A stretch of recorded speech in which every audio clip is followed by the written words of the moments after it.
Dito naman ang hinahanap sa atin is ano daw yung velocity pressure doon sa loob ng piping system natin given the following. Meron tayong tubig and meron tayong velocity na 1.5 meters per second. So with that, ang formula ng velocity head natin will be HV is equal to density multiplied by V squared over 2G.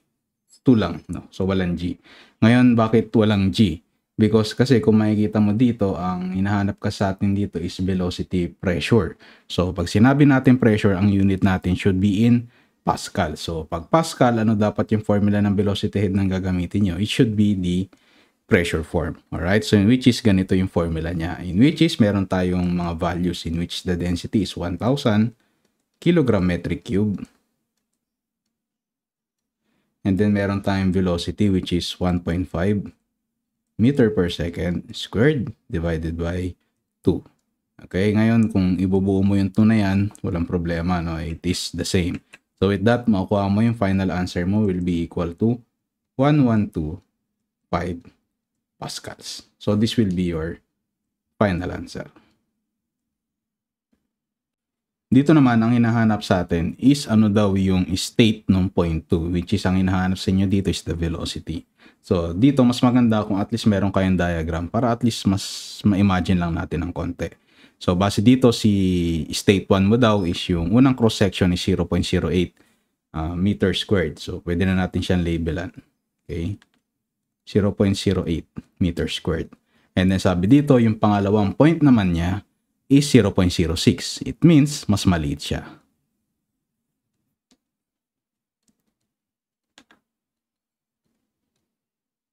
Yan. So ano pa yung mga given natin? It is said here na at the state number 1, meron kang velocity value na which is 3.5 meters per second. Ang trabaho mo ngayon is to find ano ngayon yung velocity dito sa pangalawa na ito. So first, kailangan natin maintindihan ano ba yung dumadaan na density. So ang sabi kasi dito, ang dumadaan na volume natin is water. So it means it is a compressible, incompressible type of media. So it means ang mag-applicable dito will just typically Q1 in is equal to Q2. Parehas lang naman yung mag-in niya and mag-out. Okay, so hindi natin gagamitin yung sa mass kasi nga it is incompressible. And then with that, ang formula ng Q natin, syempre will be A1, V1, and then sa kabila naman A2 and V2. So as you can see here, we are given almost everything. Not almost, no, all pala. So given tayo nito. So ang kulang lang natin is to get the V2. So with that, you need to isolate V2. So that will be equal to A1, V1 divided by the value of A2. So it means meron kang value na V2 which is equal to yung mga values niya. No? That will be for A1, that is 0.08 meters squared, and then ang volume 1 mo will be 3.5 meters per second divided by A2 which is 0.06 meters squared. So it means your final answer for B2 will be equal to 4.67 meters per second, which is the velocity at state number 2. So that will be your final answer. Dito naman ang hinahanap sa atin is ano daw yung exit velocity ng ating system. So first, mas maganda kung meron lang tayong diagram para at least maintindihan natin. So sabi dito is may nagflow down na engine oil at a certain velocity which is nakalagay dito that will be 1 meter per second, and then nagflow siya on a certain diameter which is 2.5 cm. And then with that, ang sabi dito is lalabas siya sa isang nozzle in which is papaliit siya. Yun yung concept kasi ng nozzle is kung nakita nyo sa garden hose nyo, yan yung ibig sabihin ng nozzle natin. We increase the velocity of something. So it means, yung velocity na makukuha natin dito should be greater than 1. Yun yung parang sistema na gagawin natin. Alright? Then after that, ang given lang tayo na meron tayo unfortunately is right after niya lumiit is meron daw tayong pressure drop na 538 kN/m squared or in kPa. So in here, hindi siya possible na ma-solve gamit yung Q1 is equal to Q2. Bakit? Kasi even though liquid siya, it is incompressible, hindi naman sa ating given kasi yung value ng pangalawang area or yung area number 2. So it means hindi natin pwede gawin yan to get the velocity number 2. So it means ang pinaka-solution lang natin to get the value ng velocity number 2 is by comparing yung state 1 and state 2 niya by using yung tinatawag natin na Bernoulli's equation. So with that, ano ba yung Bernoulli's equation? So it's up to you anong form yung gusto mong gamitin. But for me, ang gagamitin ko ng form ng Bernoulli's dito, yung original form niya, in which is pressure 1 divided by density plus V1 squared over 2 plus gravity multiplied by yung 0.1 natin. Then, syempre, ikakopy mo lang ulit to pagdating dun sa kabilang side, except nasa state number 2 na siya. Okay, so basta kabisado nyo yung formula ng isang phase, no? Kamukha lang naman yan din, no? Pangalawa, walang nag-iiba dyan. Okay, so now, base sa formula na to, can we solve it? So, syempre, bago tayo mag-umpisa, analyze muna natin ano ba yung mga pwedeng makancel. So, as you can see here, malinaw naman na yung 1 and 2 mo is on the same level. Kasi nga sabi host naman. Hindi naman kasi sinabi dito kung meron siyang elevation change.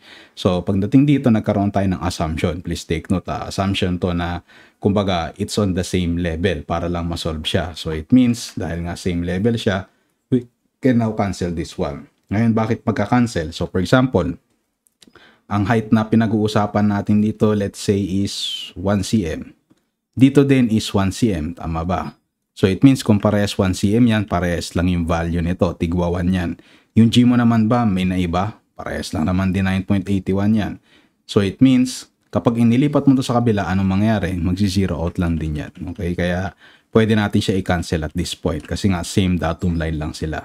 And then with that, ang next na kailangan nating tingnan is, nasaan kaya yung pressure drop dito? So, pag sinabi kasi natin pressure drop, it means, from a higher pressure, bumagsak siya. Yun yung concept niya kanina of pressure drop. Ibig sabihin, mas mataas yung pressure mo na settle level and then nagkaroon ka ng pressure drop na 538, ibig sabihin, mas mababa na yung pressure ng pangalawa mo. And then ngayon, ang tanong dito, nasaan yung high and nasaan yung low? Ngayon, kung titignan mo dito sa drawing, kung ano yung mas malaking space, nandun yung tinatawag natin na, what you call this, lower pressure. Okay? Mas konti yung, yung, kung nasan itong malaking space, mas mataas yung pressure dyan. Kasi bakit mas malakas yan, mas malaki yung pressure dyan, mas malaki yung area. Okay, however, pagdating dito, dahil mas maliit yung area mo, mas maliit na yung pressure natin. Ganun yung concept niya. Still, kapag dito, dahil malaki yung pressure mo dito, mahina yung velocity niya. Dito, dahil maliit na yung pressure mo, mas mabilis ngayon yung velocity niya. Okay, so ganun yung concept under Bernoulli's equation. So it means, dahil ngayon yung pressure drop na pinag-uusapan natin, higher to lower, tapos ito yung 538. So it means, yung ating pressure drop will be equal to P1 minus P2. Tama ba? So ganun yung concept niya. Okay, so yung difference ng pressure na yan, yan yung tinatawag natin na pressure drop from higher to lower. So it means we can rearrange this equation into something like P1 minus P2 divided by density plus then yung V1 squared natin over 2 is equal to velocity 2 squared divided by 2. So as you can see here, ito pwede natin gawin na to na pressure drop. So it means alam na natin yan. Alam natin yung velocity 1. Ngayon ang tanong is alam ba natin yung density? Yes, alam niyo yung density because diba meron tayong table niyan. Kapag hindi given, what we will be using pag engine oil is 8.6 no, not 8.6 no, but 8.76 kilogram per metric cube. Okay, yan yung gagamitin nyo. So with that, given na tayo ng everything, ang kailangan natin is V2, so we can isolate it. So it means yung V2 mo will be equal to, ang formula niya will be the square root of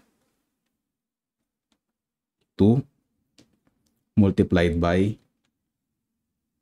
pressure drop divided by density plus V1 squared over 2. So, ito after ko lang mag-mat. Okay, so diniretso ko na. So, with that, kailangan mo ngayon ilagay yung tinatawag natin na mga values niya.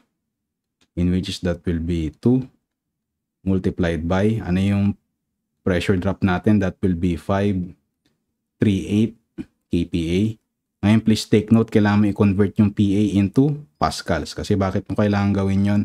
Para maging consistent yung units natin. Hindi naman kasi to ideal gas law. Kaya kailangan niya ng ka-PA. And then sa baba, that will be 876 kilogram metric cube plus 1 meter per second. Ngayon, wag mong kakalimutan na naka-squared to divided by 2. And then lastly, so-solve mo na yan. So, ang kalalabasan mo, your final answer should be equal to 35.06 meters per second. So, that will be your final answer.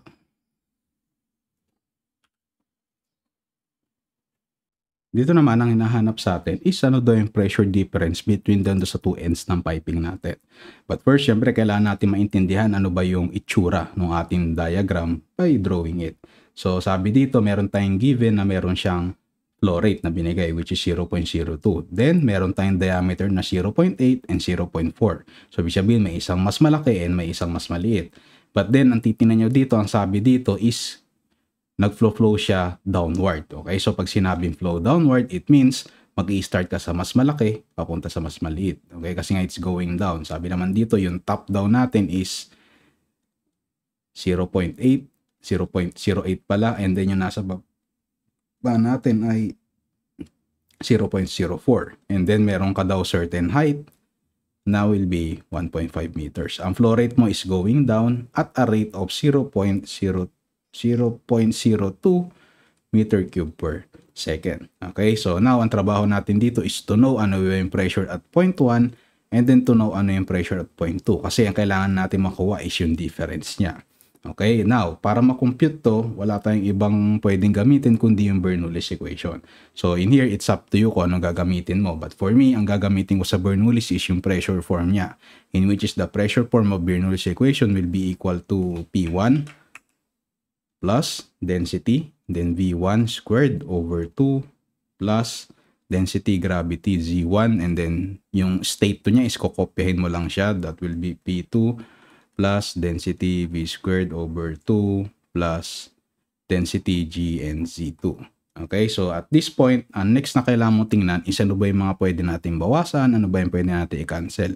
However, pagdating dito is dahil nga pababa siya, magkaiba yung datum niya. So normally, di ba, binabawasan mo to. But then again, dahil nga magkaiba sila ng elevation, so it means we need to consider ngayon to, yung ating system. Ngayon dito, mas maganda kung pipili kayo ng datum point. So for me, ang pipiliin ko na datum point, most likely naman lagi is state 1. Okay, ito yung tinatawag natin na starting point ng ating pag-a-analyze. So it means, ito ay magiging 0. Okay, so bakit magiging 0 yan? Kasi yan yung kumbaga ating starting point. And then yung Z2 natin, dahil nga nasa baba siya, it will be a value of negative 1.5. So mamaya na natin isulat yon. And then with that, bali okay na tayo sa Z. So next naman, titingnan natin is the velocity. Ngayon, hindi kasi given yung ating velocity 1 and velocity 2. However, possible ba makuha yung velocity natin? Yes, it is possible kasi meron naman tayong formula na Q is equal to AV, in which is yung Q natin is given, that is 0.02, and then meron tayong area which is hindi nga lang siya obvious but given ka ng diameter. So it means it can be solved. Okay? So it means possible makuha yung V1 and V2 natin. Ngayon, pagdating ngayon sa pressure, yun na nga lang, wala tayong means para makuha yan. Okay, by using this question alone. However, ang pinaka-importante titingnan nyo dito, ang hinahanap ka sa atin is the pressure difference. In which is, kapag sinabi natin pressure difference, ano yung pinagkaiba nung pressure 1 mo and pressure 2. Pero dito, mas maganda kung nasa positive yung makukuha natin. It means, kailangan natin malaman yung mas mataas. In which, ano yung mas mataas dito? Anything na mas malaki yung diameter, nandun lagi yung mas malakas na pressure. Okay, doon naman sa mas maliit, though malakas yung velocity niya, mas maliit yung pressure niya. So it means, yung pressure difference natin should be equal to, yung mas malaki mo will be P1 minus P2. Para lang maging positive yung answer natin. Okay? So now, dahil alam na natin to, it means we can rewrite the equation into something like this. That will be P1 minus P2. Okay? So paano nangyari yan? Nilipat ko lang yan dito. Tapos lahat ng bagay sa kabila ililipat ko. Okay? So para ma-isolate ko yung change in pressure na gusto natin. So with that, that will be density V squared 2 over 2 minus density V1 squared over 2. Tapos pagdating dito will be, yun na nga, 0 nga, kaya wala na tayong susulat. And then plus density G Z2. Okay? So right after this, ano yung next na pwede natin gawin? Next na pwede mong gawin is you can simplify it. Okay? So it's up to you. Meaning na simplify, ganito na lang isusulat ko para at least mas konti siya. That will be density multiplied by V2 squared minus V1 squared over 2. Yan. Plus density, gravity, and then the value ng Z2. Okay. So now that meron na tayo nito, you just substitute the values. Okay. In which is, yun na nga lang, hindi pa pala tayo pwede mag-substitute. Bakit? Kasi hindi mo pa alam yung value ng V2 and V1 mo. So, para malaman mo yun, you need to calculate, in which is, para makalculate yan, pwede mong i-calculate dito, in which is the value of Q1 is equal to A1 and then V1, which is sa kabila naman, that's still the same. Q2 is equal to A2 V2, in which is after changing the equation, yung area kasi natin, that will be pi over 4 d squared, tama ba? And then in which is that will be rewritten into V1 is equal to Q over pi over 4 d1 squared. Okay, so dito naman will be the same. Okay, will be Q over 2 pi over 4 d2 squared. Okay, yung Q naman kasi natin can be Q kasi nga Q1 is equal to Q2 lang. No? Walang pinagkaiba yan. Kasi bakit? Kasi fluid yung nag-flow sa kanya. That is water. So it means it is an incompressible type of medium. So it means pag sinubstitute na natin mga values natin, that will be 0.02 metric cube per second divided by nasa baba pi over 4 multiplied by 0.08 meter squared, then V2 is equal to 0.02 metric cube per second equal to pi over 4 times 0.04 meter squared. So, anong kalalabasan mo for V1 and V2? So, for V1, ang kalalabasan mo will be 3.98 meters per second, and then ang V2 mo will be equal to 15.92 meters per second. So, in which is, ang kalalabasan mo dito, after writing yung mga values, so sulat lang natin. Kasi baka kalahin nyo, nagsishortcut tayo, no? Hindi tayo nagsishortcut. Okay, so 15.92 meter per second squared minus, ano yun nasa baba dito? 3.98 meter per second squared divided by 2. So, mas maganda kung meron kayo nito, no? Para kasi lang to properly calculate yung mga values natin. And then with that, plus, yung value ng density natin will be 1,000 kilogram metric cube. And then yung G natin will be 9.81 meter per second squared. Ngayon, ano yung value ng Z2 natin? Our value ng Z2 should be negative. Ngayon, bakit negative? Kasi yung datum natin, kung nakikita nyo, yung value natin is going down. So, pag going down yan, as per yung vector calculation natin, anything that is nasa baba, that will be a negative value. Okay? Kasi nga nasa ibaba siya ng datum nyo. So, that will be negative 1.5 meters. Okay? So, wag niyong kakalimutan nyo. So, with that, ang delta P nyo will be equal to 104088. Take note, PA yung kalalabasan dito. Okay, ngayon dahil nga PA yung kailangan natin, so it means we can recalculate it again into something that for every 1,000 Pascal, that will be 1 kilopascal. So it means ang change in pressure mo will be equal to 104.09 kPa. So that will be your final answer. Dito naman ang hinahanap sa atin is ano daw yung flow rate discharge natin in liters per second doon sa ating orifice na dumadaan. So with that, madali lang naman yung tanong dito kasi may diameter and then may velocity head. However, ang mahirap dito is to know ano ba yung tinatawag natin na orifice. So orifice is a type of mechanical item na nilalagay kadalasan sa loob ng piping. Ngayon, bakit natin ginagawa yan? Kaya yan ginagawa is because gusto natin magkaroon tayo ng change in pressure. Kakaroon tayo ng change in pressure and change in velocity. In which is in the future, matutunan nyo to under instrumentation kasi nga, it is typically used to determine ano ba yung flow na nangyayari sa loob ng pipe. Kasi kumbaga, even though we can compute yung flow niya sa loob ng piping natin, ang hirap kasi minsan i-trust no kung may laman ba siya or wala. Okay, so as you can see, we need to determine yung actual flow niya. Kasi syempre, iba pa rin yung theory, iba pa rin yung practice. Okay, so this is one of the measuring instruments na ginagamit for us to determine yung ating tawag nito, yung ating flow rate. Okay, pero for that, ang i-discuss natin dito as per this drawing is ito yung orifice natin. Tama? And then with that, ang sabi daw, for this orifice is meron tayong dimension dito na 5 mm, 5 inches. Okay, and then in which is, dito raw nagge-generate siya ng velocity head na which is equal to 7.6 meters. Okay, so ganun lang kasimple yan. So it means if we tend to draw it under a diagram, ganito yung concept niya. Yan. Tapos yung distance natin dito, yung pinakabutas niya is a 5-inch diameter. Okay, and then with that, meron tayong velocity head na na-generate na 7.6 meters. Ngayon, ang trabaho natin dito is to determine ano ba yung value ng ating letter Q. So, to determine yung value ng ating letter Q, alam natin yung formula yan, that will be A is equal to, Q is equal to A multiplied by V. Okay, in which is yung A natin, dahil nga diameter yan, that will be pi over 4 d squared. So, after writing it, Q is equal to pi over 4 d squared multiplied by the velocity. Luckily, given lang tayo ng diameter, okay, which is the 5 inches. Ngayon, ang problema natin, ang hindi given sa atin dito is yung velocity. Okay, hindi siya obvious. But then, alam natin yung velocity head, in which is ano ba formula ng velocity head? That will be v squared over 2g. Okay, in which is bakit ito yung formula na ginamit natin? Bakit in meter form? Kasi nga, yung binigay sa atin na head ay naka meters. Okay, ganun yung concept niya. Okay, kasi nga pag sinabi natin Bernoulli's equation, it has 3 forms. Okay, so ang ginamit natin na form dito is in tawag nito head form. Alright, so with that, ang value ng HB natin by rewriting the equation, ang kailangan kasi natin dito ay V. So in which is that will be the square root of the vessel velocity head multiplied by 2 multiplied by G. So by replacing yung ating mga given, so that will be 7.6 meters multiplied by 2 multiplied by 9.81 meter per second squared.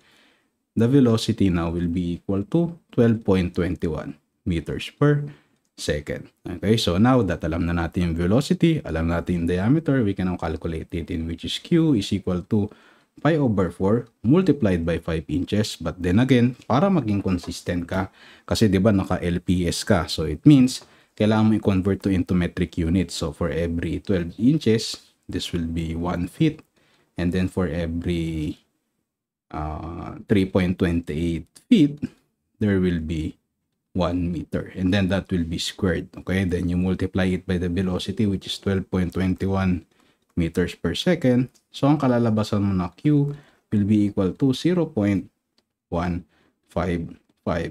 metric cube per second. But then, hindi naman yan yung kailangan natin na answer. What we need is yung liters per second. So we need to convert that for every 1,000, for every 1 metric cube, there will be 1,000 liters. Okay, so it means the value ngayon ng Q natin will be equal to 155 liters per second. So that will be your final answer. Dito naman, ang hinahanap sa atin is ano daw yung volume and mass flow rate ng tubig na dumadaan doon sa hose natin. And then, ano yung velocity doon sa kanyang exit. So it means meron tayong tatlong hahanapin. So first, kailangan natin maintindihan ano ba yung diagram ng tanong. So sabi kasi dito, meron tayong garden hose. Then yung garden hose natin is mag-fill daw yan on a certain bucket na which is ang size daw ng bucket is 10 gallons. So pagdating pa lang dito, dahil mo na i-convert. And then after which, meron daw yung hose natin na diameter which is at 2 cm. And then after which, nakakabit daw siya into a nozzle na which is yung kalalabasan ng dulo ng nozzle mo is at 0.8 cm. So ngayon, ang question dito is for you to find yung volume mass flow rate natin kapag nafe-fill niya yung pinaka-bucket mo at a time rate of 50 seconds. So pagdating dito, first kailangan natin ma-understand ano ba muna yung kailangan makuha. So first is yung flow rate mo which is at Q. Second is yung mass flow rate mo which is called yung M na ganito. And then lastly, yung ating velocity. So first, ano kaya yung mga possible natin makuha pagdating dito? So first na possible natin makuha, kung titingnan mo, velocity possible ba? So unfortunately, hindi natin yung makukuha kasi under Q is equal to AV, hindi mo naman pa alam yung ating Q. So yun yung kailangan natin first na makuha. Si mass flow rate naman, makukuha mo rin ba siya? Actually, hindi rin. Kasi nga, ang formula ng mass flow rate mo will be equal to the density multiplied by Q. Even though alam natin yung density, hindi mo lang alam yung Q. So with that, we are forced to determine ano ba yung Q natin. Okay, but most of you, most likely, kapag kanahanap yung Q, malamang ipipilit yung formula na Q is equal to AB. Pero however, hindi lang naman yan yung formula for us to get yung value ng flow rate natin. Kasi meron pa siyang isang formula in which is, kung titinan nyo ano ba unit ng Q, that is metric cube per second. So it means that will be velocity over time. So fortunately, given tayo ng both na nakalagay dyan, in which is yung Q natin is equal to volume over time, in which is yung volume, yun yung pupunuin natin na drum, which is 10 gallons, and then yung time natin is 10 seconds. So tama ba? So that will be 10 gallon over 50 seconds. Okay? But then, kailangan natin yung unit natin is naka LPS kasi nga yun yung hinihingi sa tanong. So it means we need to convert. So for every 1 gallon, there will be 3.79 liters. So in which is, ang value ng Q mo will be equal to 0.758 LPS. Okay? So that will be your one final answer. So now, dahil alam na natin yung Q, we can get now the mass flow rate. Yes, possible na siya, in which is that will be density times Q, in which is yung density natin will be 1,000 kilogram metric cube. And then yung Q natin, that will be 0.758 liters per second. Ngayon nga lang, kung titingnan mo, ang unit na kailangan mo is kilogram per second. So it means, para mag-cancel yung metric cube mo and liters mo, kailangan mo rin siyang i-reconvert again. Okay, so for every 1 metric cube, there will be 1,000 liters. So it means ang value ng flow rate mo will be equal to 0.758 kilograms per second. So meron ka ng pangalawang answer. So lastly, to get the value ng velocity natin, mag-umpisa yan sa Q is equal to AV, in which is yung value ng A mo, dahil nga diameter yung binigay, that will be pi over 4d squared. Ngayon, ang titingnan mo lang dito, ano yung A na gagamitin mo. So, ang A na gagamitin mo, syempre yung sa exit. In which is, pagdating sa exit, yung diameter nun will be the 0.8 cm. Okay, hindi yung 2 cm. Kasi pag yun yung ginamit mo, magkakamali ka. So, it means, if we can write the equation, so that will be V is equal to Q divided by pi over 4d squared. So it means the V natin will be equal to, ito yung kuha natin kanina, 0.758 liters per second. Yan. Tapos kailangan mo siyang i-convert na for every 1 metric cube, that will be 1,000 liters divided by, ano yung nasa ilalim natin, that will be pi over 4. Tapos ano yung D natin, that will be 0.8 cm. Okay, but then naka-squared siya, pero bago natin gawin yon, syempre kailangan mo siyang i-convert. Kasi bakit mo kailangan i-convert? Para magka-consistent yung unit natin. Kasi nga, meters per second yung hinihingi. So for every 1 meter, that will be 100 cm, tapos squared. So it means, ang magiging final answer mo dito will be equal to 15.06 meters per second. So that will be your final answer. Dito naman sa tanong na to, ang hinahanap sa atin is ano daw yung mass ng air na pumasok daw sa tank. So base sa tanong na to, ang titingnan natin is meron ka daw initial condition, in which is ang first condition mo is meron ka daw tank na meron kang corresponding volume na equal to 0.75 metric cube. And then in which is currently meron siyang density ng air nakalagay dito, which is at the start that will be 1.18 kilogram metric cube. And then after which, after a while, nagpasok ka daw ng hangin sa loob niya, in which is pag hangin, it tends to be compressible. So it means tumataas yung density mo kahit pa maliit yung, kahit pa fix yung volume mo. So it means after some time, nag-increase ka ng pressure up to a point na at density number 2, your density now will be 4.95 kilogram metric cube. Ngayon, ang tanong dito is, paano ngayon natin malalaman yung mass, okay, na pumasok sa kanya? So, dito hindi naman mass flow rate yung hinihingi, but the mass itself. So, it means, to get that, ang formula na gagamitin mo, of course, it will be the mass flow rate is equal to the density. However, hindi Q yung multiply mo kasi hindi naman flow rate yung hinahanap, but yung volume lang. Okay, so dito, given na yung volume, however, yung densities, hindi natin alam.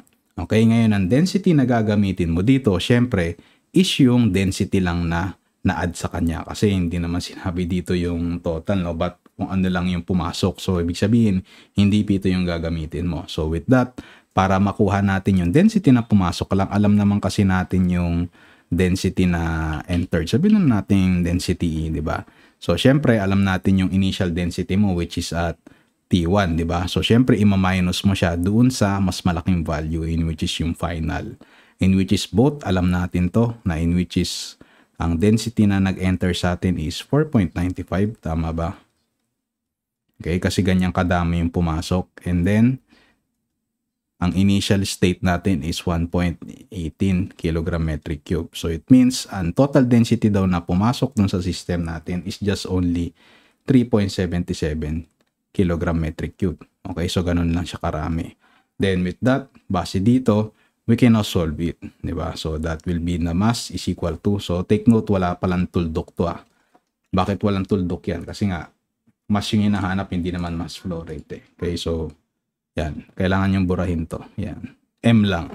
Alright, so with that, M is equal to, yung density natin will be 3.77 kg metric cube multiplied by yung volume natin which is 0.75 metric cube. So, ibig sabihin, ang final answer natin o yung mass na pumasok lang sa system natin ay 2.83 kg. Okay, so this will be your final answer. Dito naman, ang hinahanap sa atin is ano daw yung maximum height na ma-achieve ng ating system. So, yung height na sinasabi dito is ito. Okay, ano yung distance na yan? So, that is what we need to determine. So, it means, base nga sa point na to, for you to get this one, hindi mga possible yung Q is equal to AB. But then, you will need to apply yung tinatawag natin na Bernoulli's equation in which is meron tayong 0.1 dito, which is as you can see here. And then this is yung point number 2 natin. Okay, so you need to determine that. So ito yung H na hinahanap natin. Okay, so kailangan natin malaman yan. Gaano kaya siya kataas? So first, kailangan natin i-write yung tawag nito, Bernoulli's equation. Pero ngayon, ano kaya yung pinaka-the best na format? So for me, ang format na gagamitin ko dito is yung head form. Kasi bakit head form? Height kasi yung hinahanap natin. So yung head form natin will start at P1 divided by PG plus V1 squared over 2G plus Z1 is equal to P2 PG plus V2 squared over 2G plus Z2. Okay, so yan yung Bernoulli's equation natin. So first, kailangan din nating tingnan how do we analyze yung tanong. So sabi kasi dito, sa question na to is meron ka daw host. And then yung host nito, typically, di ba, medyo mas malaki yung butas yan at the start. And then dahil inipit nung kamay nung bata yung host, mas maliit na yung lalabasan niya. So it means yung meron yan change in state. Okay, ano yung change in state na yon? It means meron kang P2 dito, P1 let's say, kasi yan yung start natin, and then ito yung P2. So in which is mas mataas yung velocity mo at point 2 kumpara sa velocity mo at point 1. Okay, however, ano ba yung mga given natin dito? Ang given lang talaga na bigay natin dito is wala tayong given na area, unfortunately. Wala din tayong given na velocity. The only thing na meron lang tayo dito is yung upstream pressure which is at P1 daw. Ang pressure na hinahawakan ng bata is around 400 kPa. Okay, that's it. Tama ba? The pressure in the hose just upstream of his thumb is 400 kPa. Okay, so yan lang yung given natin. Ngayon ang tanong dito, ano daw yung maximum height na possible ma-achieve ng ating jet? Okay, so how do we determine that yung pinaka-height na yan? So, base dito sa mga given natin, how do we solve it? So, first, marami tayong assumption na kailangan gawin dito. So, ano yung first assumption na kailangan natin kunin? So, the first assumption in here will be, ang tawag nito, yung first assumption natin dito na titingnan will be yung datum line natin. Okay? Kasi yung datum line natin, dahil dito tayo mag-i-start dahil at point 1, tama ba? Ito yung datum. So, it means, para makuha natin yung height dito, makuha natin yung 0.2. So with that, dahil nga sa C1 tayo nagsimula, so it means this will be 0. Tama ba? Ngayon, ano yung Z2 natin? Yan yung dulo natin that will be the value ng H. Okay, yan yung first assumption natin. Second assumption naman natin, since yung velocity natin dito is, as you can see, it tends to be negligible. Bakit negligible? Kasi nga, wala naman daw difference yung velocity mo ng pagkakaipit mo dun sa kamay hanggang dun sa dulo. Okay, so yun yung parang point dito. You tend to ignore yung value niya. Okay, so bakit mo ginagawang ini-ignore yon? Yan na nga, yan yung nakalagay sa pinakatanong natin, no? In which sa point 1, dahil nga napakaliit lang daw ng velocity niya, we tend to ignore it. Okay, so unfortunately, may mga tanong na ganito, no, na sometimes you need to ignore something para makapag-solve ka. Kasi kapag hindi mo in-ignore yan, kahit pa maghapon tayo dito, you cannot solve it. And then yung V2 mo will be 0. Kasi bakit magiging 0 yan? Kasi at that peak time, di ba? Tataas kasi yan eh. So, pag tiranan nyo sa bahay nyo yan, syempre, ano yan, dahil nga umaangat yung tubig mo, syempre, hinahatak siya pababa, correct? So, umahatak sa kanya yung gravity. So, at that peak point, hihinto na yung pag-angat niya. So, it means yung velocity mo at that point, pagdating ng V2 will be 0. Okay? So, hindi assumption yun, no? But yan yung concept ng physics natin, in which is, meron ka lang mararating na height depende dun sa velocity nung umpisa mo. So with that, ano lang matitira sa atin will be the P1, P2, and H. Okay, so with that, pwede natin i-rewrite yan na P1 over density G is equal to P2 over density dG and then plus yung Z2 natin. And which is typically yan yung H. Pero let's keep it at Z2 muna. And then after which, dahil nga Z2 yung kailangan natin, we can rewrite it in which is equal to Z2 will be equal to P1 minus P2 over density times gravity. Ngayon, pag titingnan natin dito, yan. Ano ngayon yung pressure na gagamitin natin dito?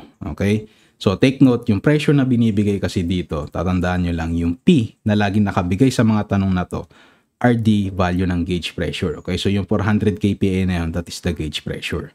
So, if we need to consider yung P na nandito, yan yung P-abs na gagawin na natin. So, ibig sabihin, yung value ng P1, that will be P1, P1G plus PATM. Okay? So, take note, yung P1G na pinag-uusapan natin dito, yan yung 400 kPa. Okay? So, that is the gauge lang. Ngayon, pagdating dito, yung P2 mo, ngayon ang tanong, ano ngayon yung P2G ngayon dito plus PATM? So please take note, yung P2G natin dito dahil nga na-reach niya yung typical na height niya pagdating sa dulo, that will be also 0. Kasi bakit? Kasi hindi na nga siya aangat pa ulit. Okay, so that will be 0. So with that, after doing some math, ano lang matitira sa'yo dito? So kung titingnan nyo to, that will be P1G plus PATM minus PATM. Tama ba? So it means magka-cancel out to. Ang matitira mo lang will be C2 is equal to P1 over PG. Okay, so as you can see dito, meron tayong maraming assumptions. Yung first assumption natin is datum point na 0, and then in-ignore natin yung V1, and then ito nag-0 nga siya kasi tumigil na siya kasi yan yung maximum height na na-attain niya. And then the pressure then, ang nararamdaman niya na lang ay atmospheric pressure kasi wala na siyang any external pressure dahil na nga yun yung pinaka limit ng system mo. Kumbaga yun yung dulo na height na makikreate niya. So it means ang matitira lang sa'yo is ito. Z2 is equal to P1 over Pg. So with that, we can now calculate it in which is that will be 400 kPa. So take note, kailangan mo yan i-convert na for every 1,000 kPa. That will be, sorry no, mali. 1,000 Pa over 1 kPa para maging Pascal siya. And then sa baba mo will be 1,000 kilogram metric cube multiplied by 9.81 meter per second squared. Okay?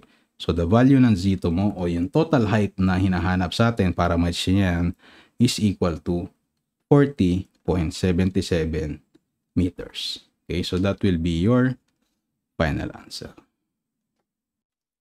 Dito naman, ang hinahanap sa atin is ano daw yung maximum water velocity dun sa outlet natin given dito sa scenario na to.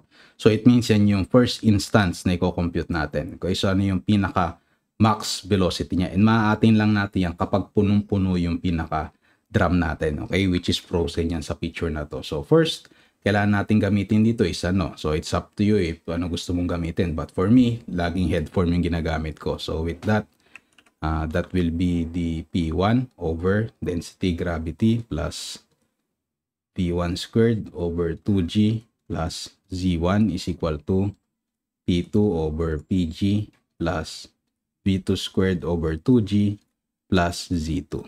Okay, so first na gagawin natin is try natin i-simplify yung ating formula, no? Depende sa pagkakaintindi natin. So ngayon, ano yung una natin gagawin? First, pipili ka kung saan yung datum point mo. So, para maiba naman, as you can see dito sa diagram, ano yung pinili niyang datum point? Ang pinili niyang datum point is yung point 2. Okay, so it means kapag yung datum na pinili mo at 0.2, ano lang ibig sabihin yan? So it means yung Z2 mo will be 0. Okay? Kasi nga that will be the datum. So maging 0 yan. Or typically, ka-cancel mo. Okay? Then second naman, na assumption na titingnan natin is though yung V2 yung hinahanap natin. Tama ba? Yan. Yung V1 mo will be negligible. Okay, so bakit negligible siya? Kasi ang dahilan daw nito, as per dun sa libro, kasi nga kahit pa maghapon mo i-solve to, hindi mo siya masosolve, no? But you tend to ignore this one. Okay, so bakit mo siya ini-ignore? Ini-ignore mo siya because yung velocity ng pagbaba ng water level mo is very, very low compared sa velocity na nangyayari dito sa area na to. Okay, so that is another assumption na kailangan natin gawin to solve this kind of problem. Okay, so yun yung concept niya. Kasi nga dito, as you can see, sobrang bilis ng flow niyan. However, kung napakalaki ng tank mo, yung pagbaba niya is sometimes hindi mo na mapapansin. Ganun yung concept niya. It will be around somewhere 0.000, something like that. Okay, kaya mo siya ini-ignore. Okay, so yun yung first. Then, second na titingnan natin, ano ba yung mga pressures natin as per dito. So, kung titingnan mo dito, both of them are open to atmosphere. Okay? Walang pressure na nangyayari kasi bakit? Dito sa point 2, that will be open to atmosphere. So it means ang pressure lang na nag-a-appear sa kanya ay yung PATM. That is the same pagdating dito. Okay? PATM lang yung nag-a-apply na forces sa kanila. So it means if this one will be PATM, this one will be PATM dahil nga both are open to atmosphere. Ano mangyayari? Kapag nilipat ko to sa kabila, magka-cancel out lang yan. So it means pwede mo siyang burahin dito. It will be canceled. Okay, ganun lang yung concept niya. Okay, you tend to do some assumptions, no, pagdating sa mga tanong na ganito. Yan. So with that, ano lang matitira sa atin? Yung value ng Z1 and value ng Z2, in which is you can write it as equal to Z1 is equal to V2 squared over 2G. And then after writing it, you can be write it like this. That will be V2 is equal to the square root of 2G Z1. Okay, in which is yung value ng V2 mo will be equal to the square root of 2. Ano yung value ng G? 9.81 meter per second squared. Ngayon, ano yung value ng Z1 mo? So, take note, paangat siya, papunta dun sa point 1. So, since it is going up, ano dapat yung gagamitin mo? That will be positive 5 meters. Alright, so it means yung value ng V2 mo will be equal to 9.90 meters per second. So, that will be your final answer. Dito naman, ang hinahanap sa atin is ano daw yung ating velocity dun sa center ng pipe natin, which is nakalagay dito sa drawing na to, that will be the velocity at point 1. So, yun yung kailangan natin mahanap dito. So, first, dito hindi natin kailangan mag-drawing ng diagram kasi may diagram na eh. Ang kailangan natin dito is ano kayang pwede natin gamitin. Still, dahil nga meron tayong kino-compare na dalawa, which is state 1 and state 2, we can use yung tinatawag natin na Bernoulli's equation. So, for the Bernoulli's equation, that will be the following. So, nasa inyo kung anong gusto nyo gamitin. So, ako ang gagamitin ko dito is head form. So, bakit head form? Kasi we are dealing now with heights. And then, actually, kahit hindi pala eh. Kahit pa deal with height, ganyan, hindi naman related. Anyway, nasa inyo yun. So, for me, ang gagamitin ko is yung head form. So, free kayo kahit anong gamitin yung gusto nyo. Pero for me, mas comfortable kasi ako gamitin to. Okay? Yeah. So, after natin maisulat to, ano yung first step na gagawin natin? Siyempre, tingnan muna natin ano yung mga pwede natin i-cancel out. So, first na pwede natin i-cancel out dahil nga parehas yung elevation nila. So, it means yung datum point mo will be the same. So, ibig sabihin, parehas na 0 to. Okay, and then with that, next na pwede nating tingnan dito is yung V1. Hindi mo pwede i-cancel yan kasi yan nga hinahanap. However, at point number 2, take note, ang value ng point number 2 will be 0. Ngayon, bakit kaya 0 ang concept nito? Bakit? Anong dahilan? Kasi because kung makikita mo dito, pag sinabi natin yung word na stagnation point, so is a common term sa pagdating sa ating fluid mechanics. It means naglagay siya ng instrumentation dyan. Pag sinabi stagnation point, kumbaga, yan yung pag-stop ng velocity mo. So, bakit kaya nag-i-stop yung velocity? What happened is, kapag nag-flow ka kasi dito, ano nangyayari? Kaya bakit siya humihinto? Take note, meron kang water column na nasa taas. Ngayon, ano yung ginagawa ng water column? Meron siyang pressure na nag-a-apply dito. Okay? Base nga dun sa height na provided dito. Ngayon, yung pressure na generate na, that is enough force for you to stop yung pag-flow ng tubig mo o yung pagpasok. Kaya ito yung dahilan na kaya kumbaga, gumagana yung mga piezometer natin o ipetro tube natin na kapag naglusot ka ng tubig dito, hindi ka pa nagtataka na sir ba't hindi umaapaw yan kahit sobrang daming tubig. Ang dahilan nun is because yun na nga, meron kang tumutulak na pressure pagdating dito, which is that is the pressure head. Okay, so yung pressure head, I hope naalala nyo, di ba? Yan yung katumbas ng pressure pero in meters yung ginagawa natin. Okay, pero yun, ang point lang nito is dahil nga open to atmosphere to, then may water column ka, tinutulak niya ito to prevent any more flow. So it means 0 yung inyong velocity number 2. Okay? So with that, dahil 0 yan, makaka-cancel na to, mawawala to, and then which is ano matitira sa atin? Yung P1 and P2 natin. Yung mga pressures ba, 0.1 and 0.2 is the same? Unfortunately, hindi. So yun yung kailangan natin computing ngayon. How do we determine those values? Okay? To get the 0.1. So with that, we can rewrite the equation that will be V1 squared over 2G. That will be equal to P2 over density G minus P1 over density G. And then after rewriting the equation, that will be V1 is equal to square root of 2 times P2 minus P1. After algebra lang to, no? Yan, divided by yung ating density. Okay? So right after this, ngayon, ang problema dito is, sir, hindi naman tayo given ng pressure 1 and pressure 2. Okay, yun yung main problem. However, please take note, possible makuha yung pressure 1 and pressure 2 dyan. Kasi bakit? Una, tingnan muna natin ha. Yung pressure 1, abs kasi yan, di ba? And pressure 2 is abs, tama? So, that will be P1G plus PATM. Sa kabila naman will be P2G plus PATM. So, it means ano matitira? Ang matitira sa inyo is puro gauge pressures, in which is the V1 is equal to the square root of 2 P2G plus P1G and then divided by density. Okay, but then para makuha yung mga values ng gauge pressure mo, naalala nyo ba yung formula kapag hydrostatic pressure? That will be the density multiplied by the gravity and multiplied by the height. Okay, so ngayon yung height na kunin natin dito will be the height 1. Okay, ngayon sir, sa magagaling yung height 1, take note, meron kang height dito, di ba? Kung ito yung point 1 mo, meron kang height ng water column na nakalagay dito, in which is that water column is meron niyang corresponding level. Tama ba? So in which is the value ng H1 mo. Ngayon, ang problema dito, hindi pala natin pwede gamitin H1. Bakit? Kasi nagamit na sa diagram yung H1. So para mas malinaw, for this height, we use the value of Hx. And then sa value ng height naman na nandito, we use the value of Hy para lang consistent tayo. Kasi pag doble yung H1 and H2 mo, no, nakakalito. So it means it will be Hx. Okay, so base dyan, kukunin muna natin yung value ng Hx. Pero yun, bago pala yun, no, it's up to you if you want to compute yung tawag na to, gauge pressure natin or not. Pero for me, after analyzing kasi yung formula natin, di ba? Sulat ko lang muna dito, no, yan. Kasi para hindi lang tayo mag-compute na madami. So with that, kapag ni-replace natin yung formula, di ba, that will be density G Hx, tama. Tapos sa kabila will be then Hy pala to, sorry. Hy, tama ba?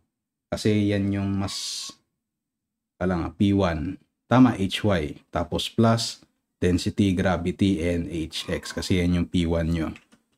So plus ba to? Teka lang bakit ko plinas? Minus to. Yan, minus yan.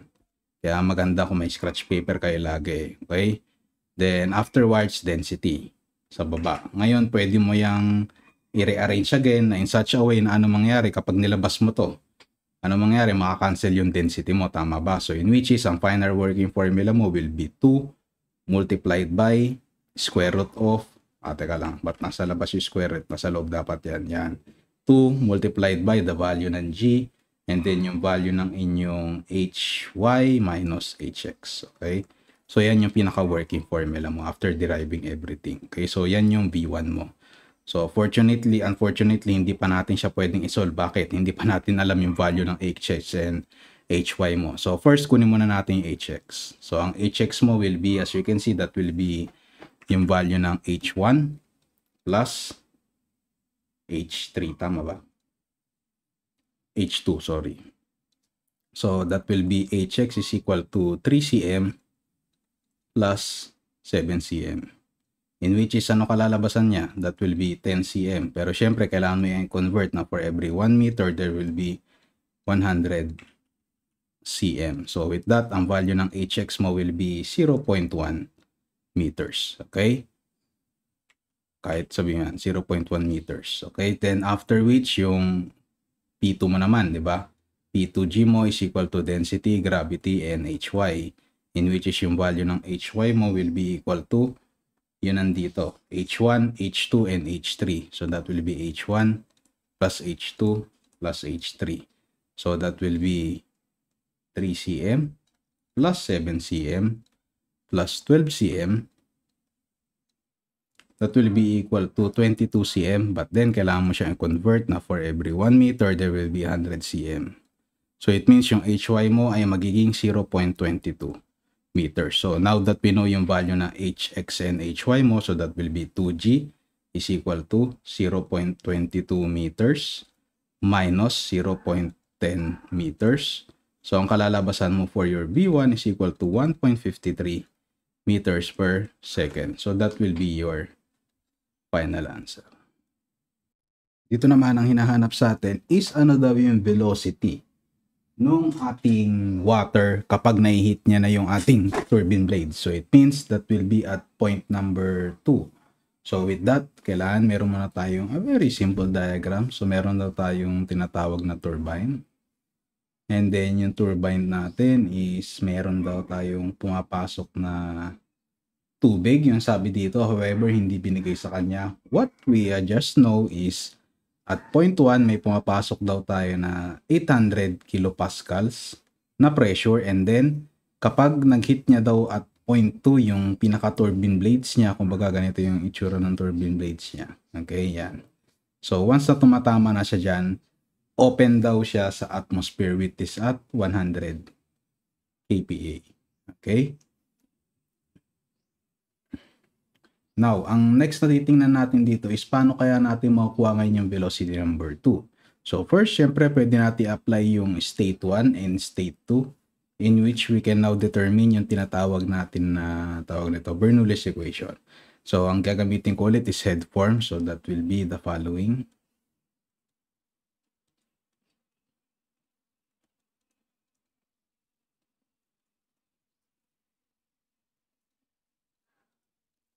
And then, ang next step natin dito is for us to determine ano ba yung mga pwede natin i-cancel. So, first, kung makikita mo dito, pag nag-apply tayo ng datum line somewhere in the middle, is, kumbaga, pwede natin siyang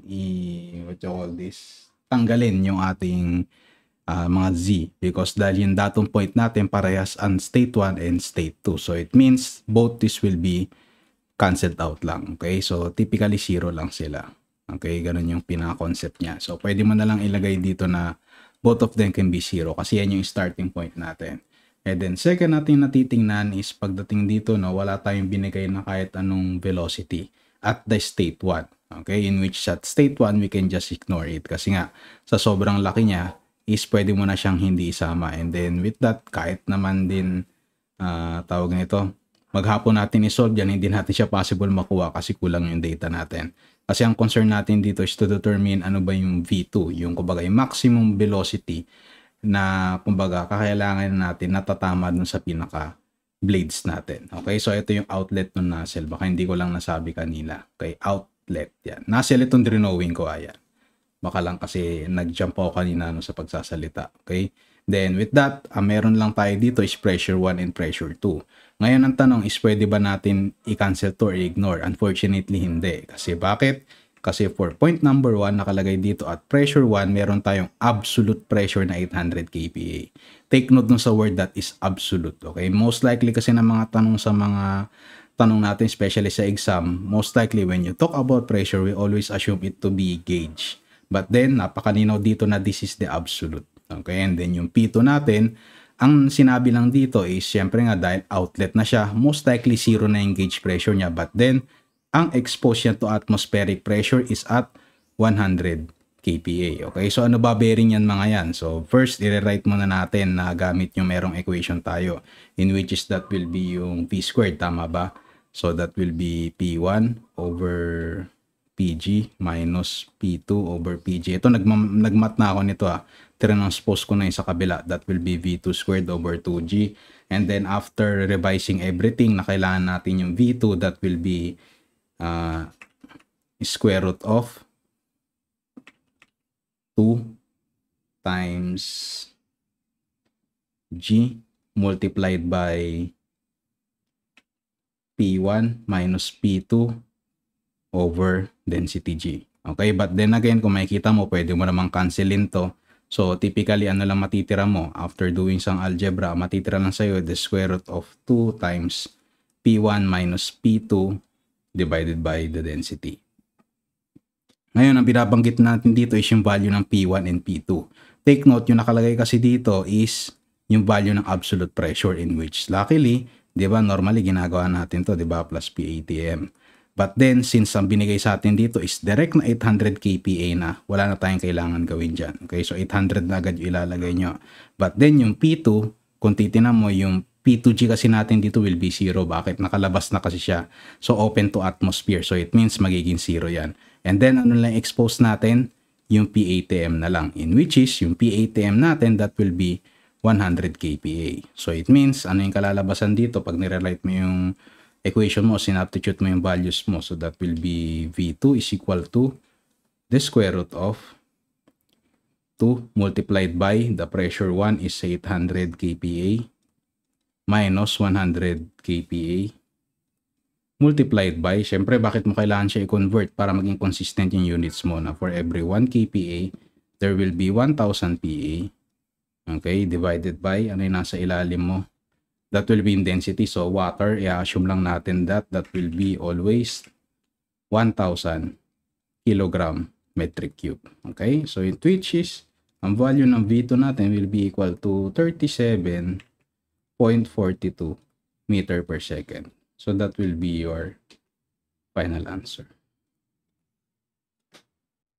Dito naman ang hinahanap sa atin is ano daw yung possible na potential power generation ng itong system na to given ng mga data na nakalagay dito.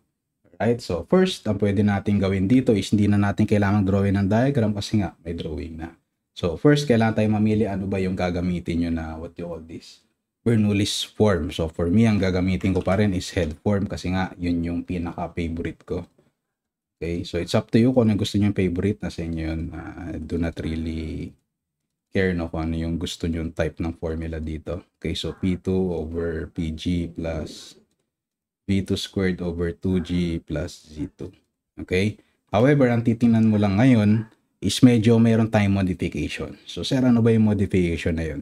Yung modification kasi na gagamitin natin dito is we want to extract yung energy. Kasi as you can see, nakalagay dito, determine the total mechanical energy of the river na potential. So it means we will try to extract yung energy na makukuha natin. Kasi bakit natin kailangan gawin yon? Kasi as you can see, kapag yung tubig mo is nandito sa taas, you have a lot of energy kasi mataas yung potential energy mo. Bakit mataas yung potential energy? Due to the height, okay? Ngayon, kapag bumagsak siya, wala naman ibang resistance yun kasi nga tumutulong pa nga sa kanya yung gravitational flow, di ba? So it means talagang libreng energy mo. Yung mawawalang energy dyan as tapon lang to everything, no? To atmosphere, ganun lang yung concept. Kapag mag-flow siya downwards, okay? So yung the rest ng energy na yun is mawawala. So sometimes we tend to capture it. Ganun yung concept natin. Okay? Kasi sayang naman yung energy na binibigay niya. That is through the use of yung tinatawag natin na turbines. Okay? So para maging equal to and then para maging hindi maging lost yung mga energy na na-release natin, we tend to equate it, no, na mag-a-add pa tayo dito ng additional na head ng ng turbine. Okay? Kasi diyan mapupunta yung mga energy na nawawala. So imbis na matapon lang siya somewhere else, we tend to absorb it by adding what we call as a turbine. Okay? So ito yung potential energy generation natin. This is the best concept kung paano ba gumagana yung mga hydroelectric power plant natin. Okay? So once the formula is given, understood na natin, ngayon, next step is kailangan tayong i-simplify. No? How do we cancel it? May mga pwede ba tayo tanggalin, etc. etc. So first na pwede nating tinanis yung datum. So as you can see here, hindi nga lang natin pwede siyang i-cancel. Bakit? Kasi magkaiba yung level ng Z1 natin and Z2. Okay, ngayon pagdating dito, nasa inyo yung kung ano yung datum point na gusto yung gawin. So for me, I want to pick yung datum line natin under Z2. So pares naman yan kahit ano ba piliin mo. Nasa baba or nasa taas is the same. Ang mag-iiba lang yan is sino yung magiging 0. So dito dahil yung Z2 yung datum natin, ito yung magiging 0. Okay, yung Z1 is a titis. Okay, so ano value nito? Kung maalala nyo, that will be 70 meters kasi yan yung distance from the datum point papunta sa Z1. Okay, so with that, meron na tayong Z1. Okay na to. So next, dun sa velocity naman. So sa velocity kaya, pwede kaya natin siyang bawasan. Actually, dito kasi, hindi natin siya pwedeng ignore yung V1, okay? Kasi kahit pa pwede. Kasi bakit? Naglagay kasi tayo dito, no? Na yung flow ng river natin is running at 4 meters per second. So it means we need to consider this one, okay? At 4 meters per second. Ngayon, however, pag V2, dahil nga i-absorb natin yung, ang tawag nito, i-absorb natin yung energy niya, imbis na ma-convert siya into pressure or just velocity, anong mangyayari? Ika-capture natin siya mapumunta sa turbine. Okay, so ibig sabihin paihintuin natin siya. So it means, pagdating dito hindi na nag-flow yung river. Okay, kasi kapag hindi mo nilagay yung turbine, anong mangyayari? Pag nag-flow to, gagalaw lang siya ng gagalaw. Okay, so continuously flowy lang yan kasi nandun pa rin yung energy niya. However, dahil nga naglagay ka ng turbine, tatama siya sa isang Pelton turbine, etc. etc. Paihintuin mo ngayon yung velocity niya, or sometimes we tend to ignore it. It will be very very negligible. Kaya pagdating dito at point 2, most likely after ng turbine is ano yan, magi-ignore yan, or typically it will be value ng 0. Okay? And then with that, kung titingnan mo, dito is ang pinag-uusapan natin dito is yung level ng river. Okay? Hindi natin pinag-uusapan yung loob ng turbine. So it means kung level ng river yung pinag-uusapan natin, both of them ay ano yung pressure nila? Both of them are all open to atmosphere lang. Okay, so ibig sabihin dahil both of them are open to atmosphere, ano ibig sabihin nun? So it means yung formula ng P1 natin, di ba? That is absolute. That will be P1 PG plus PATM, and that will be P2 is equal to P1 P2G plus PATM. So ano mangyari? So magka-cancel out lang yan. Okay, so ganun yung concept niya. Kasi kuwari, write ko to. P1G plus PATM. P2G plus PATM. Dahil wala ngang tubig na nasa tuktok nila, anong mangyari? Siyempre, 0 to. Tama ba? Okay, so ano matitira? ATM. And then, pag nilipat ko to sa kabila, anong mangyari? Kakancelin niya lang yung PATM niya. So with that, you can just cancel this out. Okay, kasi nga both of the water level is just open to atmosphere. So ano lang matitira sa atin? Yung turbine, yung Z1, V1, and then kasama yung 2G. So it means we can write it as something like this. So the H of the turbine is equal to, that will be V1 squared over 2G plus Z1. So with that, alam natin yung value ng V1 natin. That will be 4 meter per second squared over 2 times 9.81 meter per second squared plus, ano yung value ng Z natin? That will be 70 meters. Okay? So with that, after calculating, makukuha natin yung total head which is equal to 70.82 meters. Okay, ngayon ang tanong yan ba yung final answer? Hindi. Ang hinahanap kasi natin dito is ano daw yung possible power potential generation. So nakalagay dito, hindi ata nilagay per unit water per unit mass, and wala nakalagay, no? Ang sabi lang dito is power potential generation. So it means we need to get the value in watts. Pero dito sa tanong, sa answer, no, megawatts yung nilagay. So it means yan yung hahabulin natin.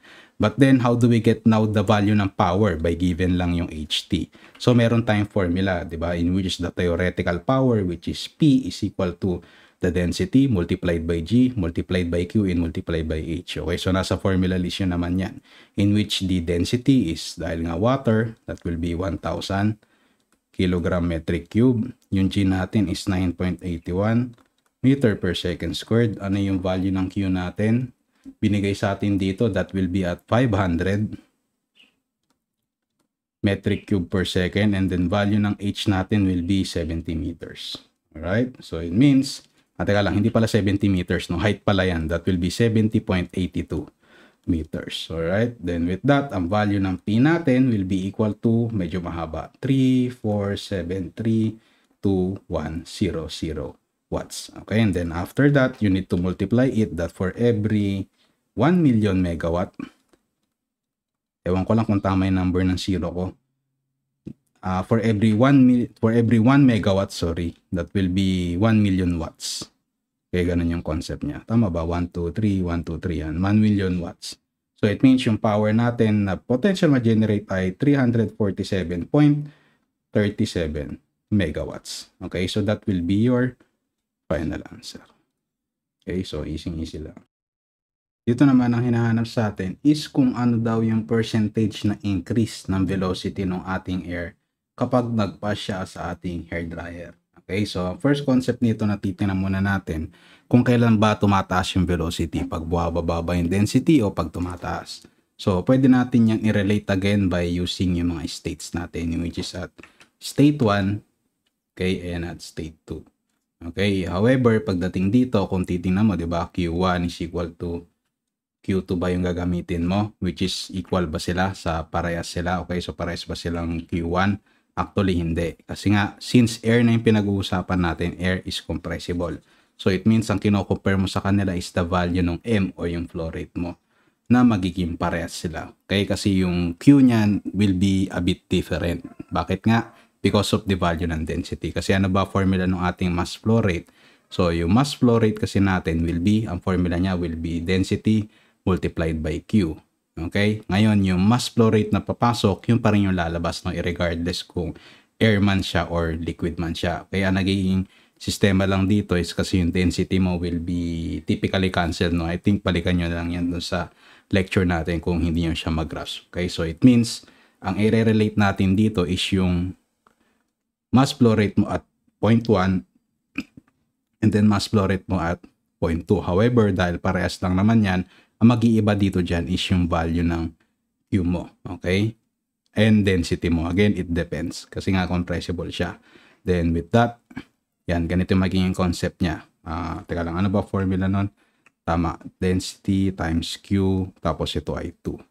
Okay? Then with that, however, ang kino-compare kasi natin dito is velocity, not the flow rate. So it means that will be density 1, A1, V1 is equal to density 2, A2 and V2. Okay? No, pagdating naman dito is dahil nga parehas lang naman yung cross-section ng hair dryer mo. So it means magka-cancel out to dahil parehas lang naman, di ba? Pag i-divide mo sila, that is equal to 1. So it means ano lang matitira mo? Density and velocity. So ang concept nito is kapag ang velocity mo, let's say 1, okay? And then kapag dating dito is bumaba yung density mo, ano mangyayari sa velocity mo? Tataas siya. Siyempre para maging equal siya. Ganun yung concept niya. So, kuwari, pagdating dito, tumaas yung density mo, ano mangyayari sa velocity mo? Babagal ngayon siya. Okay? So, ngayon, kung titinan mo dito, at state 1 mo is mataas yung velocity, mataas yung, kasi ito yung state 1 natin, di ba? Entry, ito yung state 2. Mas mataas yung density mo at 0.1. Then, pagdating ng 0.2 is bumaba siya. So, ano yung na-expect natin? Mas bibilis ngayon yung velocity na. Kaya base dito sa tanong, ano daw yung percentage increase. Okay, so we need to determine that. But ngayon, paano natin siya ma-determine?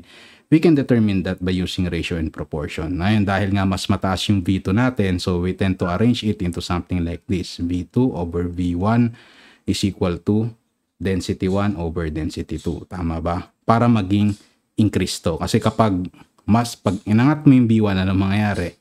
Ang nangyari sa kanya is percentage decrease. Okay? So, ang gusto natin is papakita na more than 1 siya. Kaya, mas mataas yung V2, yun natin nilalagay doon. Okay? So, fortunately, dahil nga percentage increase na to, so it means, alam ba natin itong dalawa? Yes. So, ibig sabihin, makukuha na natin yan. So, with that, yung ratio ng percentage increase mo will be equal to 1.20 kilogram metric cube divided by 1.05 kilogram metric cube. Okay? Yan. So, it means, anong kalalabasan mo? Ang percentage increase mo is greater than 1, which is 1.14. Okay? So, in which is, ano tawag dyan? Dahil nga mas mataas siya ng 14. So, kung kinonvert mo yan into, what you call this, percentage. So, it means, ang percentage increase mo will be equal to 14% increase. Okay? So, ganun lang yung concept niya. Ibig sabihin, mas mataas ng 14% si V2 mo kumpara kay V1 mo. Okay, so this will be your final answer. Dito naman, ang hinahanap sa atin is ano daw yung maximum height ng H na ma-achieve niya depende doon sa current condition ng system natin. Okay, so but first, kailangan muna natin siya i-analyze by using Bernoulli's equation, which is, ang gagamitin ko dito is yung head form pa rin. Kasi it's much easier for me. Again, it depends sa tao.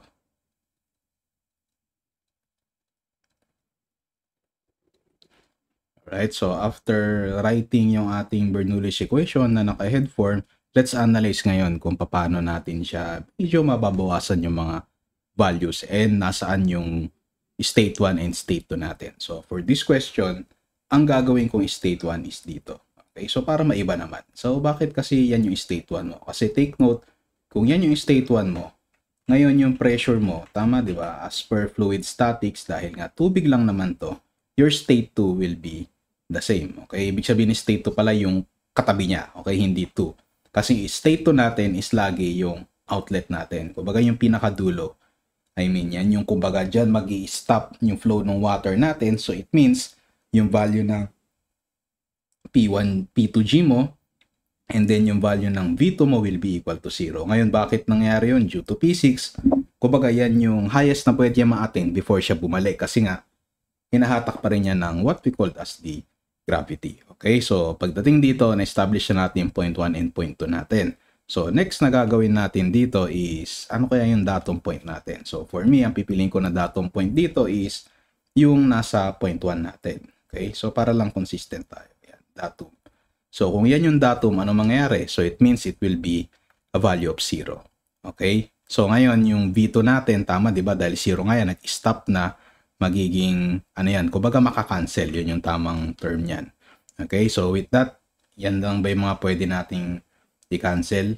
So currently, ano pa ba? Ayun, yung V1. Kasi yung V1, take note, dahil nga, wala tayong value ng velocity, however, it's quite negligible and kahit anong gawin natin, no, hindi natin masasolve tong problema na to kapag hindi ka nag-assume na pwede mong i-ignore yung V1. Okay, but still, mas maganda sana kung meron tayo. However, dahil nga konti lang yung given sa atin, as you can see, meron lang tayo is yung 3 meter, 3 ATM gauge, saka yung 15 meter, wala tayong magagawa. Okay, so we need to ignore this one. And then with that, yan yung mga value na meron tayo currently na pwede nating gamitin. Okay, however, pag P2, sir, bakit di mo pa kinancel yan? Hindi pa natin pwedeng gawing 0 agad yan, kahit pa naman 0 to, kasi take note, yung P2G yung 0. Okay, so with that, kailangan muna natin siyang i-rewrite. Okay, so with that, ang kalalabasan nito will be Z2 is equal to P1 minus P2 over density gravity. Okay, so in-algebra ko na lang yan, pinaghalo ko. Ngayon, kung titingnan mo dito, yung P1 mo kasi that should be absolute. Okay, so P1G plus P ATM. Okay, so ganun yung concept niya. And then with that, pagdating dito, yung P2 mo naman will be P2G plus P ATM. Tama ba? However, ang magiging 0 lang dito is ito lang. Okay, so with that, after writing yung equation, magiging ganito siya.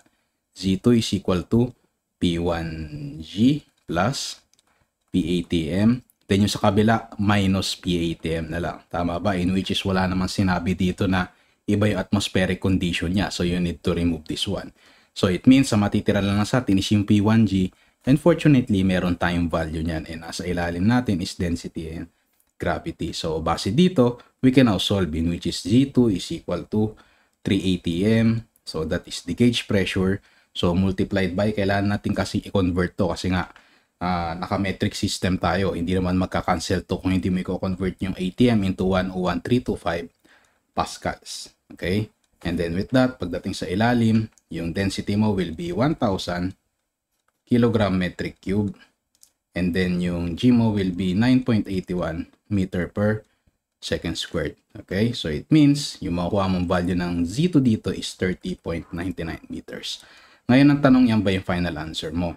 Siyempre hindi. Bakit? Kasi ang pinag-uusapan natin na Z2 yan is ito lang. Kasi yun yung datum na pinili natin, correct? Which is yung from point 1. So yan yung Z2. So to get yung H na which is hinahanap dito, ano kailangan mong gawin? You need to add. Okay? So yung H mo will be equal to the Z2 plus 15 meters. Okay? Kasi meron ka pang height dito eh. Tama ba? So with that, ang value ng H mo will be equal to 45.99 meters. Okay, so that will be your final answer. Ngayon, some of you may be nagtataka, bakit hindi ako dito nag-point 1? Okay, oh maybe dito, but di ako nag-point 1 dito. Actually, kahit ka mag-point 1 dyan, it will return the same answer. Okay, so you can try. However, kapag dito ka nag-point 1, ano mangyayari? yung P1G mo is not 3 atm, but it will be 3 atm plus yung hydrostatic force mo dito. Okay, you can try. Okay, na paano kung nag-iba ka ng state, maybe 0.1, you will have still the same answer. Okay, ngayon, kuwari, yung datum point mo, nilagay mo dito. Parehas lang ba yun? Yes, everything will have the same answer. Kaya nga pagdating dito, medyo magkakaiba tayo ng solution, but our final answer will be most likely still the same. Okay, as long as wala ka nilalabag na rules of calculation.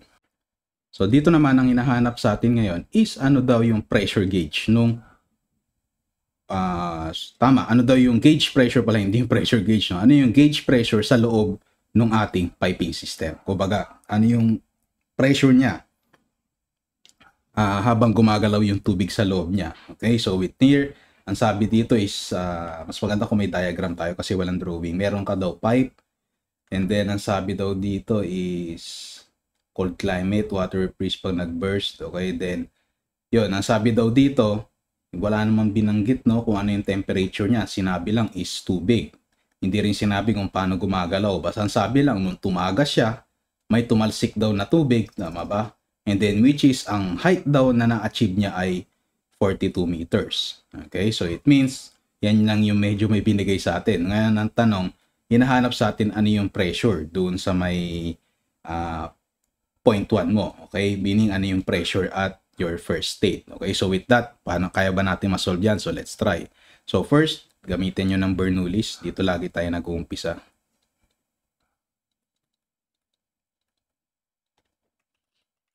So sabi ko nga, lagi kong pinapaulit-ulit, nasa inyo kung anong form yung gusto nyong gamitin. Ito lang yung trip kong gamitin, nasa inyo yan. And then with that, yan. So next na gagawin natin is we try to simplify it. So unang step, titingnan natin kung nasan yung state 1 and state 2 natin. So for me, ito yung state 1 and state 2 na gusto kong gamitin. So ang datum na pipiliin ko ay dito. So it means ang Z2 ko will be yun yung may value, while yung Z1 ko yun yung magiging 0. Okay? Dahil pagdating dito, walang binigay na kahit anong velocity. So we tend to assume. So pagdating dito, we try to ignore it kasi nga wala naman tayong binigay. Ngayon, pagdating dito sa V2, pwede ba nating ignore? Actually, magiging 0 yan. Okay? Kasi bakit magiging 0? Kasi at state 2, yan nga yung pinaka-highest elevation niya, di ba? Afterwards, babalik na siya. Okay? So, ano matitira sa atin ngayon ay P1, P2, and Z2. So, after rewriting the equation, that will be P1 minus P2 over density, gravity.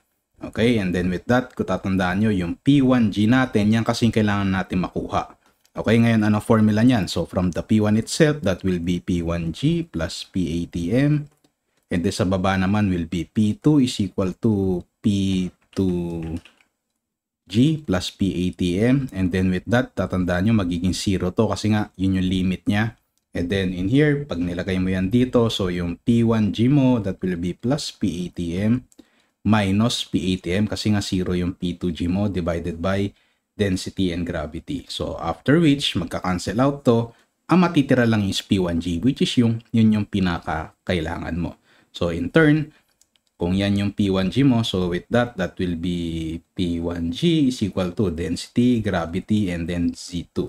Okay, in which is yung P1G mo will be equal to 1,000 kilogram metric cube times 9.81 meter per second squared multiplied by 42. Okay, kasi yun yung shoot up niya, meters.